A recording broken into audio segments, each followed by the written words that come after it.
Hello and welcome to Mopai Weekly. I'm Marshall Shannon covering week 2 in the NFL with Max Mattis, or Matisse. Oh, how dare I say Mattis? Whichever one, ma'am. I mean, it's spelled ICIC. What do you expect from people to know what they're talking about? It's not my fault they took off a few different, accent marks and whatnot. What is that? Is I there, think I've what, had one too many. Sorry. Swedish or some sort of super white guy? Heritage? What's that? Oh, it's like Yugoslavic, a country that doesn't even exist anymore. That makes a lot of sense. One Yeah, of the I can see that. Balkans. All right, speaking of things that don't exist anymore, the Buffalo Bills' hopes are pretty much over and underway. I mean, they have solidified their position at the very, very bottom of the league. Recently, have you seen I that find they released like the list of like valuable teams from top to bottom, and the Oh Buffalo god. Bills were like in last by like 100 million. Like The they were weird like thing 300. is, the Buffalo Bills actually sell out most of their home games. I think it's all the away teams where people don't care if they play the Bills or not. But as far as an Irrational asset goes, optimism. Irrational optimism. I'm just telling you that it's weird in this area. I guess it's the only thing that people have. Upstate New York is what I'm talking about, and certain parts of Canada, Oh, because Canada doesn't have a football team. dude, when tickets to like on the 50-yard line are $20 and they're the first row, you'd go too, wouldn't you? Oh hell yeah! But where are those tickets being sold? Because I just worked with a guy a couple days ago who got very nice tickets, but they were $120. Dude, cheapest. I live in Seattle. Cheapest ticket, Okay. like the nosebleed, like where the angle and the height is so big that I got vertigo. I've hung off the side of cliffs and I haven't gotten vertigo, but this thing was so fucking high up. It was $175 for that ticket with your back Good lord. to the dome. All right. So I mean, I'm just saying. At least at home they can still sell tickets. But yeah, it's a doomed team. The Ryans once again have destroyed a football franchise. Rob Well, was they let haven't been go from New together. Orleans last They year. haven't been together when they destroyed something, so this is the first time they've collectively destroyed a franchise. Well, yeah, but you would have to think both of them being separately destructive, it would be even more awesome a destruction once they came together. Two That seems to negatives be the case. could have worked out a positive. You never know. I mean, mathematically, that makes a lot of sense, but as far as football team goes, not so much. Not so far. So, fantasy wise, you've got Eric Decker having a great game, 126 yards, touchdown. Brandon Marshall goes over 100 yards. Quincy Enunwa is a guy I want to talk about because the waiver wires, Quincy Enunwa is out there. He is available, and this guy scored over 10 points week 1, and he's got 92 yards in week 2. So, I mean, that's pretty consistent production out of a guy that nobody knows about. Yeah, who the shit is that? Exactly, but this is a guy on your waiver wires who is clearly a part of the Jets offense. So I think he needs to be targeted. And, I don't have the numbers here. You know how people get into numbers. I'm sure in ESPN leagues he's owned by less than 5%. I can find this. I can find this. So you just put your faith in me. Well, I'm sure you can. And then we'll get into their running game. I mean, Matt Forte, he's been solid ever since he came into the league, but seems even revitalized by his move to New York. Had 3 touchdowns and 100 yards just going I, off. I'm sorry, but the people that discount Forte for being in the league as long as he has, dude has been catching passes, and have you ever seen a huge hit on Matt Forte? That guy That's has true. glancing blows the whole time. I think he'll be just fine. He'll be constant, if anything. That's a good take I didn't think of. Maybe Matt Forte is the best at not getting his fucking bell rung, and that just translates into Oh lots of yeah. years of production. Okay. Quincy Nunez, you got 5% owning in ESPN, All and right, I said below, but at least I did say 5%. no, you're good. You're good. What? All And right, then he's done 12 and 10 the last 2 weeks. that's I mean, fuck. And Ryan Fitzpatrick, say what you want about Fitzpatrick, but the guy spreads the ball around. He knows how to throw the ball. They gave him the money, and he did what he did. Yeah, I don't know if it was the money he was asking for originally because he held out so long. Yeah. I didn't actually catch up on whether or not he got his original take, but the guy got paid either way. He A got what he couple deserved guys, at this point. yeah, a couple guys you could possibly look for from the Bills here. So Watkins has been hurt. He may continue to be hurt throughout the season. That's a situation people need to keep track of. Goodwin seems to be the lead receiver to me after He's actually been Watkins. pretty constant. Yeah, so he only had 2 receptions, but he netted 112 yards and a touchdown. Goddamn. Yeah, Greg Salas had a good game, 4 receptions, 89 yards and a touch. You just got to wonder, though, because the long reception for Goodwin was 84 yards. The long reception for Salas was 70.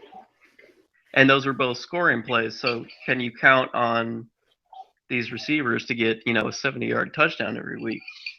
You know what? Tyrod has seemed like he has the accuracy for 10 and shorter yards passes, but it's not what they were drawing up for him.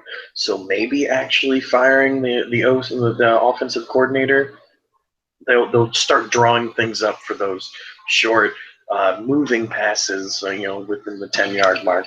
So Kind who of like knows? the RG3 playbook that came out in the Redskins first season.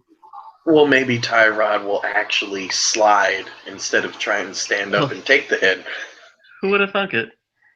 Right. Maybe. You never know. So, I mean, do you see anything from the Bills that makes you want to pick their players as far as fantasy next week? No. I don't. There's the inconsistency all over the place. Like, Yeah.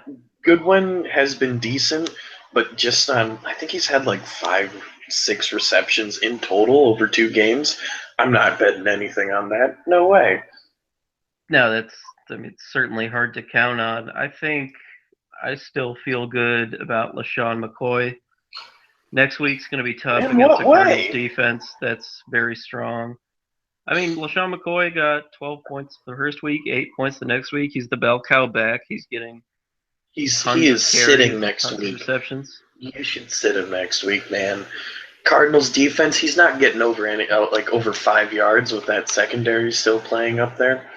They're good on the run. They're good on the pass. I don't I will see give it. you the same argument that I had for Frank Gore this week against the Denver Broncos, which Frank Gore netted double-digit points. And you want to know why? Because there's nobody to compete with him at his position.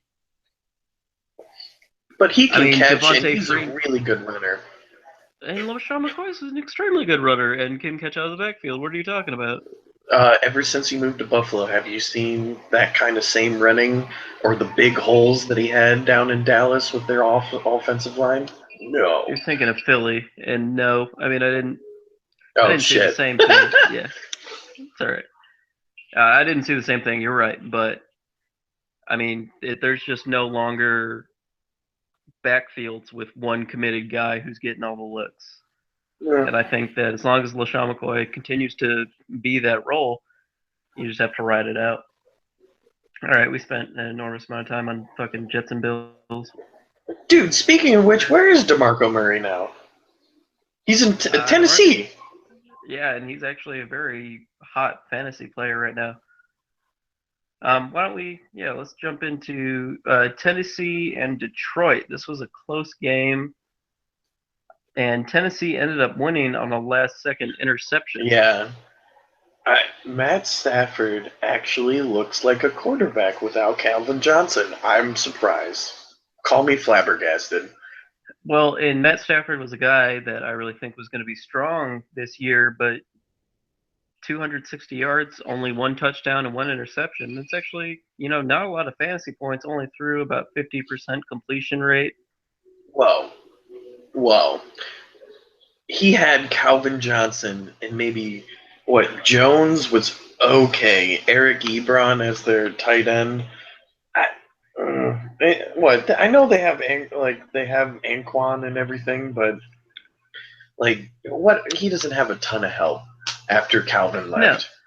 he doesn't have a ton of help, and that's certainly a factor. Theo Riddick is an excellent receiving running back, so he does have Yeah. that coming out of the backfield. Anquan Bolden and Marvin Jones and Golden Tate, I really feel like that's enough. Especially for a guy who's been a top 10 quarterback in this league for the last 4 or 5 years. Then what the hell is with Golden Tate only getting 2 receptions? I wonder how Well, many times he's been targeted though. this is a really good topic getting into fantasy football because Golden Tate was a guy who was projected pretty highly this year. Oh yeah. A guy that a lot of people invested, third or fourth round picks in, and just hasn't shown up this year. It actually, so far, it seemed that Marvin Jones is the guy that you want if you're going to be in the Detroit receiving core. Maybe it's because Stafford has that arm and he wants you to run underneath it. I mean, that's possible. I'm just surprised to see that as the result. Where you going, bro? Getting a charger. My phone's one row here. We got to get some juice in it. Smooth move. Hey, this is live podcasting. You got to be ready for the road. You know bumps. what? You know what though? If we're talking about Detroit receivers, Anquan Bolden, as he gets used to where he is, I would probably give him really good chances to be consistent. Yeah, I think Anquan 8 to Bolden is 10 a guy points. that needs to be looked at in mostly deeper leagues. Maybe not like a 10-team league like we're in. You're not looking at Anquan Bolden, but 12-team leagues or dynasty leagues. That he's obviously old, so he's only going to play 1 or 2 more seasons. But in dynasty leagues, sometimes it just happens to be that you don't have enough guys to fill your roster. He's still got 4 receptions, 48 yards, and a touchdown. And a touch. I don't know if he'd be a good backup if you have no other options and you don't want to trade. Yeah, he's a guy where if he's on your waiver wire and you're above a 10-team league, that you need to be looking at. Because it's one of those if other choices and you need like an extra, 5-point, 8-point guarantee. So looking at Detroit, the real question mark with them is what do you do out of the backfield? Because after the first week, it seemed like Theo Riddick. He had a 14, 15-point performance. But now moving into the second week, Amir Abdullah, he's still inept. He didn't have anything during the first week, and now Theo Riddick seems to have fallen back into obscurity as well. So can you count on anything coming out of the Detroit backfield? I just don't know. Maybe Washington, but I don't even know much about him. Theo Riddick had 11 rushes and he couldn't even break 50 yards.